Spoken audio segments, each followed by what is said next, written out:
Quiero aprender a escucharte. Quiero saber qué es amarte. De tu verdad yo saciarme. Enamórame de ti. Tiempo de discípulo, un espacio para que escuches la voz de Jesús.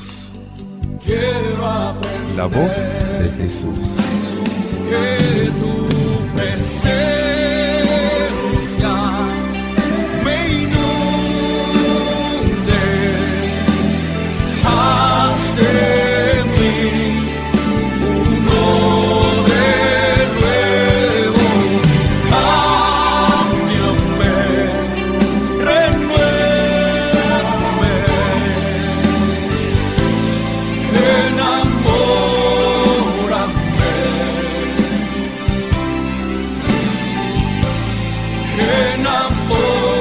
Enamórame de ti, Señor. Paz y bien, te habla Fray Alejandro. De nuevo nos encontramos en este espacio de espiritualidad que el Señor nos regala para sumergirnos en el misterio de su palabra. Quiero proclamarte hoy un texto, una palabra de Dios tomada de la primera carta del apóstol San Pablo a Timoteo, a este discípulo de San Pablo. Lo tenés en el capítulo 6, versículos del 3 al 12. Y acá San Pablo le da a Timoteo algunos consejos que parten de la sabiduría cotidiana. Los que se atan a las riquezas terminan atados también al pecado. Mediante la carta nos está llamando a una vida libre de ataduras, a una vida libre de cadenas, a soltarnos de todo tipo de dependencias que nos hunden.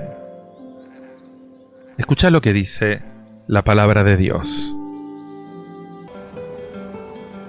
Querido hijo, si alguien enseña otra cosa y no se atiene a los preceptos saludables de nuestro Señor Jesucristo, ni a la doctrina que es conforme a la piedad, es un ignorante y un orgulloso, ávido de discusiones y de vanas polémicas.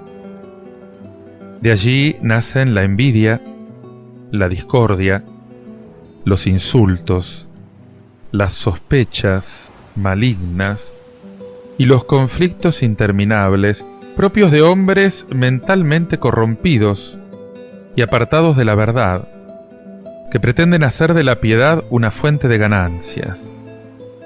Sí, es verdad que la piedad reporta grandes ganancias, pero solamente si va unida al desinterés. Porque nada trajimos cuando vinimos al mundo, y al irnos, nada podremos llevar. Contentémonos con el alimento y el abrigo. Los que desean ser ricos se exponen a la tentación, caen en la trampa de innumerables ambiciones y cometen desatinos funestos que los precipitan a la ruina y a la perdición. Porque la avaricia es la raíz de todos los males, y al dejarse llevar por ella, algunos perdieron la fe y se ocasionaron innumerables sufrimientos. En lo que a ti concierne, hombre de Dios, huye de todo esto. Practica la justicia, la piedad, la fe, el amor, la constancia, la bondad. Pelea el buen combate de la fe.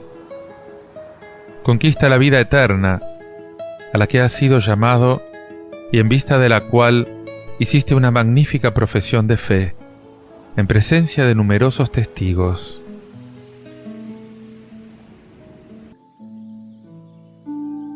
Hijo mío, muy querido, te he dicho lo que debes enseñar y lo que debes recomendar. Si alguno enseña otra cosa y no se atiene a estas palabras sólidas de nuestro Señor Jesucristo, a la doctrina verdaderamente religiosa, este está cegado por el orgullo no sabe nada. Nuestra época se caracteriza por una confusión extraordinaria de opiniones. Se tiene la opinión de que no existe la verdad. Casi se puede afirmar una cosa y su contrario. Los mayores valores, los principios más sagrados, la fe, son discutidos. Y ya en el tiempo de San Pablo existían algunas desviaciones graves. Y por lo tanto San Pablo encarga al obispo, al supervisor, vigilar la expresión recta de la verdad. Y para vigilar esta expresión recta de la verdad, el punto de referencia es el Evangelio. Son las palabras de Jesús. Vivimos en medio de intoxicaciones de toda clase. Y por lo tanto es preciso que los cristianos se atengan más y más a la palabra de Dios. La peor condenación de la desviación doctrinal, de la contraverdad, según San Pablo, es que el hombre la profiere cuando es un orgulloso, cuando está lleno de sí mismo, cuando no sabe nada, pagado de sí mismo se endiosa y se cree el poseedor de la verdad. Fíjate que en el ámbito científico esto es evidente. Por ejemplo, si afirmo que el Sol es un astro frío, esto no impide que el Sol siga ardiendo. Yo soy simplemente uno que se equivoca, me estoy equivocando. Me aíslo, caigo en el ridículo con esta suficiencia tan absurda. Guardando toda proporción, lo mismo sucede en el orden moral, lo mismo sucede en el orden religioso. Si afirmo, por ejemplo, que tal conducta es buena, cuando en realidad es mala, esto no impide al mal seguir siendo destructor. ¿Te das cuenta? Es un hombre que padece esa enfermedad de las disputas, de la contienda de palabra, de donde procede la envidia, la discordia, los insultos, los malos entendidos, las sospechas malignas, las discusiones interminables, esas propias de gente que tiene la mente corrompida.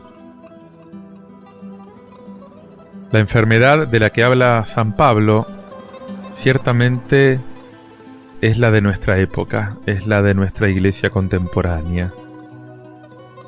Rivalidades, conflictos de grupos, sospechas, etc.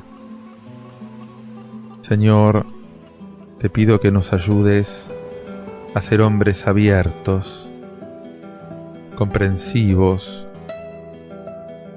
no cerrados, porfiados, sectarios.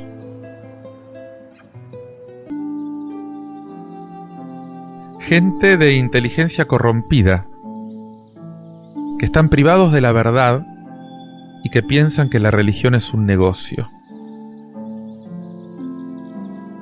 Y Pablo está afirmando con todo esto un principio moral extraordinariamente lúcido.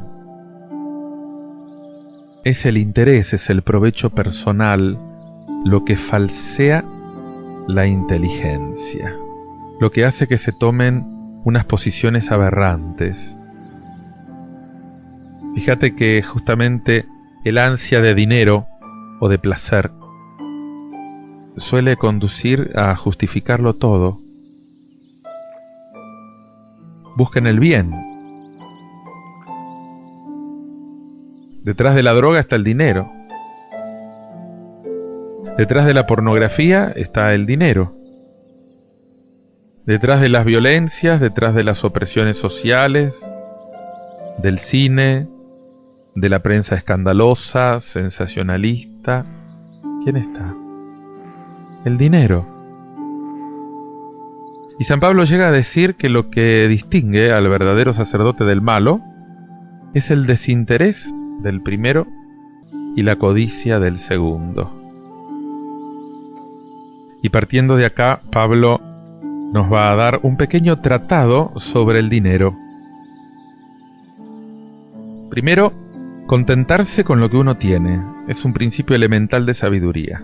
Segundo, no hemos traído nada al mundo, nada nos vamos a llevar de él. La caja de caudales no nos acompaña en el féretro. Tercero, si tenemos comida y vestido, nos contentamos con esto. La felicidad es cosa fácil para los que saben vivir modestamente. Cuarto, los que quieren enriquecerse caen en el lazo de una serie de codicias y de deseos absurdos. Te pido, Señor, que pueda verdaderamente aprender a vivir con sabiduría. Pedile al Señor que te ilumine para vivir una vida auténtica frente a Él. Y si hasta ahora has vivido derramado sobre tantas cosas con poco sentido, pedile que te perdone, porque tu Dios es un Dios abierto al perdón. Hacelo con este canto de William Arévalo, el perdón.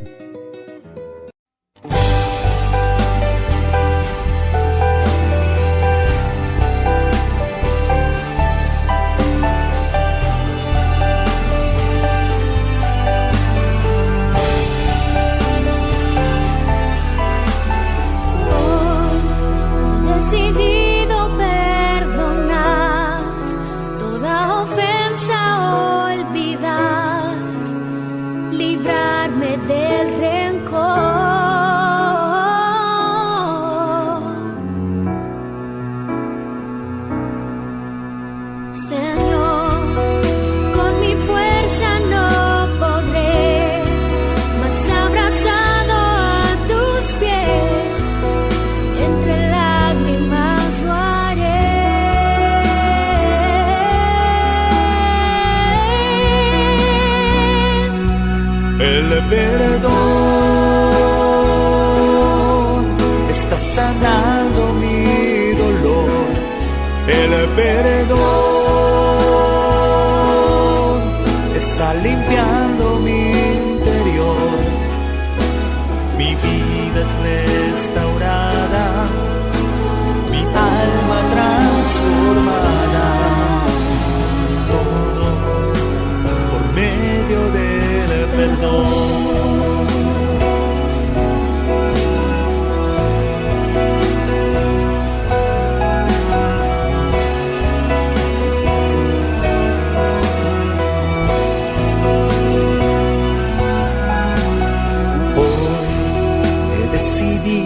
Perdonar toda ofensa, olvidar, librarme del rencor.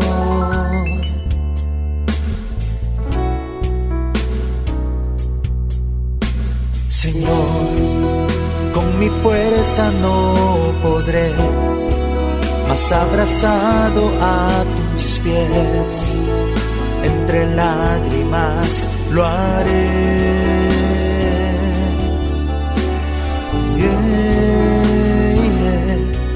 El perdón está sanando mi dolor. El perdón está limpiando mi interior.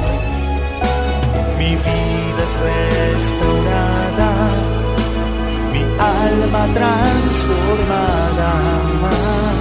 Todo por medio del perdón.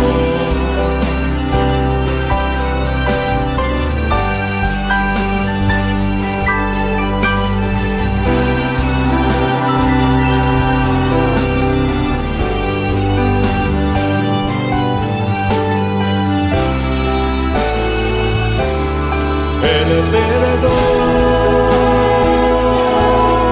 está sanando mi dolor. El perdón está limpiando mi interior. Mi vida es restaurada, mi alma transformada. Todo por medio del perdón está sanando mi dolor. El perdón está limpiando mi interior. Mi vida es restaurada, mi alma transformada. Todo por medio del perdón. Mi vida es restaurada, mi alma transformada. Todo por medio del perdón. Todo por medio del perdón. Todo por medio del perdón.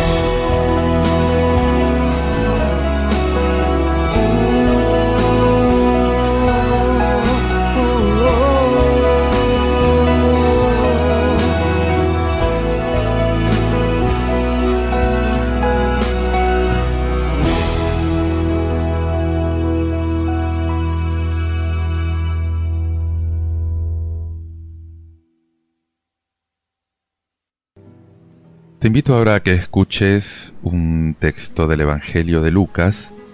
Lo tenés en el capítulo 8, versículos del 1 al 3, en el que le da un espacio especial a las mujeres que acompañan a Jesús. Sabes que Jesús trató a las mujeres con la misma dignidad con la que trató a los varones, y les comunicó el mismo mensaje de salvación, ese mensaje de libertad, ese mensaje de vida. Y esto fue en esa época algo sumamente revolucionario, dejando a la Iglesia y en concreto a cada uno de nosotros justamente la tarea de transformar todos los sistemas socioreligiosos para que la mujer adquiera el lugar que le corresponde, como hija de Dios, hecha a imagen y a semejanza suya, igual que el varón. Escucha el relato de San Lucas. Jesús recorría las ciudades y los pueblos, predicando y anunciando la buena noticia del reino de Dios. Lo acompañaban los 12 y también algunas mujeres que habían sido sanadas de malos espíritus y enfermedades. María, llamada Magdalena, de la que habían salido 7 demonios, Juana, esposa de Cusa, intendente de Herodes, Susana y muchas otras que los ayudaban con sus bienes. Lucas es el único que menciona los nombres de las mujeres que acompañaban a Jesús a lo largo de sus viajes. Jesús iba caminando por pueblos, por aldeas, proclamando la buena noticia. Y es preciso de vez en cuando volver a meditar sobre este tema, este evangelio, evangelion en griego, una noticia buena, algo nuevo, pero además bueno, y que tiene que ser proclamado, anunciado. Y entonces lo que Jesús proclama es algo bueno. Un predicador nunca tendría que hablar sobre una cuestión de fe sin haber experimentado antes, en el fondo de su ser, de qué manera el sujeto que se propone tratar es algo bueno para el hombre. El reino de Dios es una buena noticia. Un catequista no debería jamás presentar ni una sola lección de catecismo sin haber experimentado antes, en el fondo de sí mismo, de qué modo lo que dirá a los niños es bueno para ellos. Un cristiano no debería jamás hablar de su fe a los incrédulos o a los indiferentes sin haber valorado antes cuán buena es para él esa fe. De otro modo, ¿cómo podría proclamarla? Es imposible. Esa buena noticia tiene que tocar primero tu corazón. Y como tocó tu corazón y te crees verdaderamente que es buena porque te hizo sentir bien, te rescató de la muerte, entonces podés salir y podés anunciar esta noticia a otros. Lo acompañaban los 12 y algunas mujeres. Vimos ya a Jesús hacer una resurrección en atención a una mujer, a la viuda de Naín. Jesús después también rehabilitaba a otra mujer, esa pecadora, ¿te acordás? En casa de Simón, la que se tiró a sus pies y bañó los pies con sus lágrimas. Ningún evangelista, sino Lucas, asignó un mayor papel a las mujeres. Pensá en la función esencial de María, por ejemplo, en los relatos de la infancia de Jesús. Pensá en el episodio de Marta y María en Lucas 10:38, que es el único que lo relata Lucas. Mujeres de las que dice que Jesús había curado de malos espíritus y de enfermedades. Lucas insiste, algo machaconamente pensamos, sobre este punto. Eran antiguas endemoniadas. Y esta afirmación subraya para el Antiguo Testamento, como para muchas viejas civilizaciones, que la mujer estaba marcada, que tenía una especie de interdicto, que era objeto de fuerzas misteriosas. Las mismas mujeres acabaron por someterse a esa trágica marginación. Acordate de la samaritana, Juan 4:9, a quien Jesús pidió agua y se sorprende de que un judío se atreva a hablarle a una mujer. Fíjate que Jesús libera totalmente a la mujer. Ni en su mente ni en sus actitudes concretas Él hace diferencia alguna entre el hombre y la mujer. Y el evangelista afirma que con los 12 había un grupo de mujeres que seguían a Jesús. Y acá estaba María Magdalena, que había sido liberada de 7 demonios. Juana, la mujer de Cusa, que era el intendente de Herodes, Susana y muchas más. No te olvides que los rabinos de la época excluían a las mujeres de todo el círculo de sus discípulos. No tenían mujeres como discípulos. No te olvides que según la organización del judaísmo de aquel tiempo, las mujeres apenas formaban parte de la comunidad. Podían participar del culto de la sinagoga, pero no estaban obligadas al culto. La liturgia empezaba cuando por lo menos 10 hombres estaban presentes. A las mujeres no las contaban.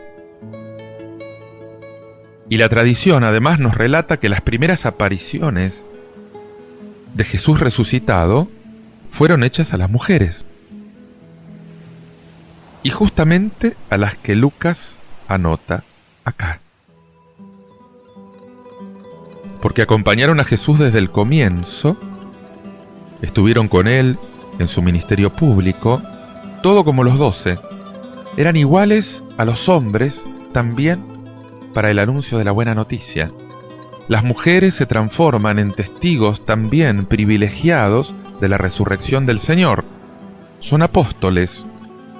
De hecho, en la antigüedad a María Magdalena la llamaban apóstol de los apóstoles, los santos padres. Justamente porque fue el primer testigo de la resurrección. Y recibió de Jesús esta orden de salir a anunciarlo a los apóstoles. Y estas mujeres los ayudaban con sus bienes. Qué realismo el del Evangelio.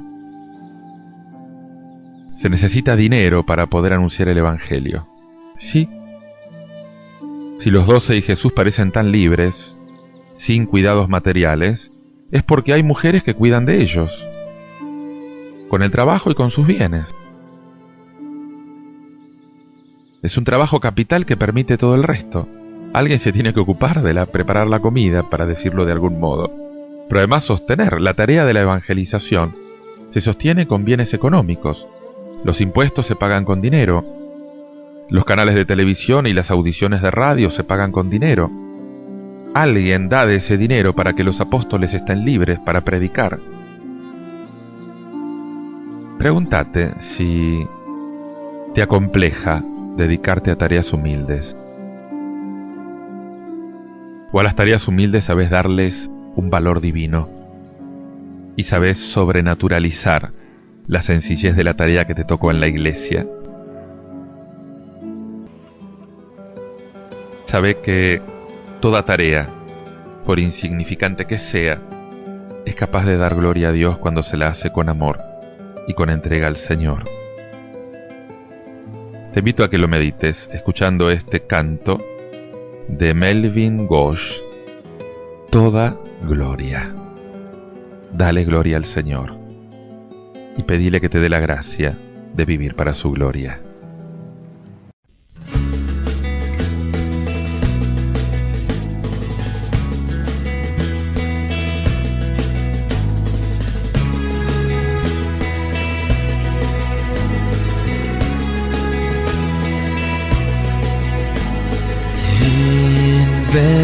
Invencible Dios,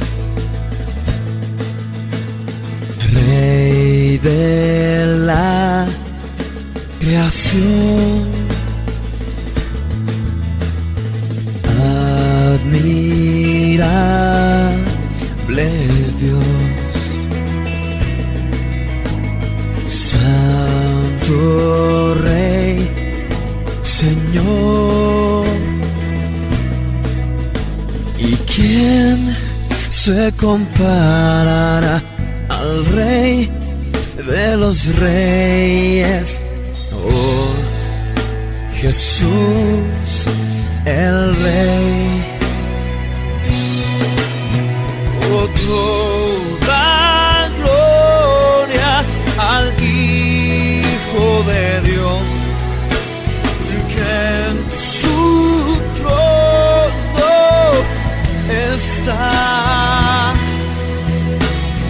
y adorar su majestad, Rey poderoso.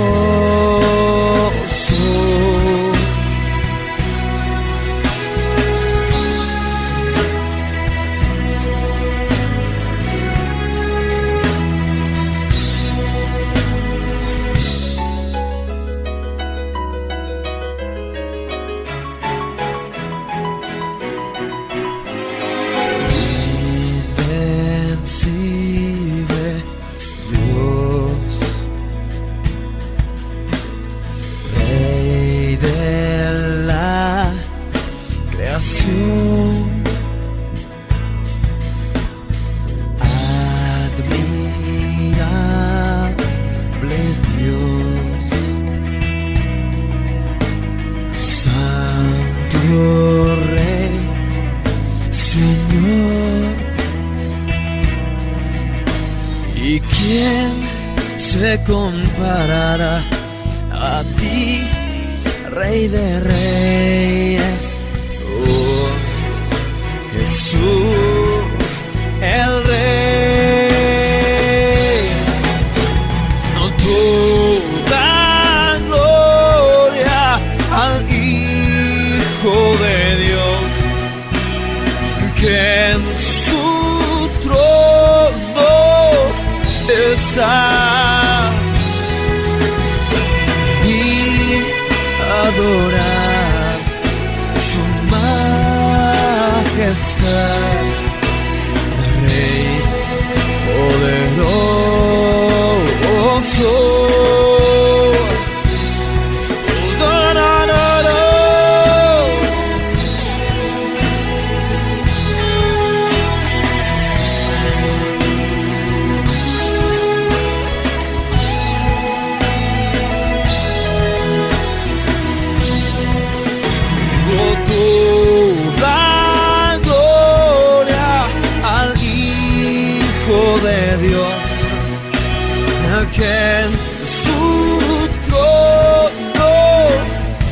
pasar.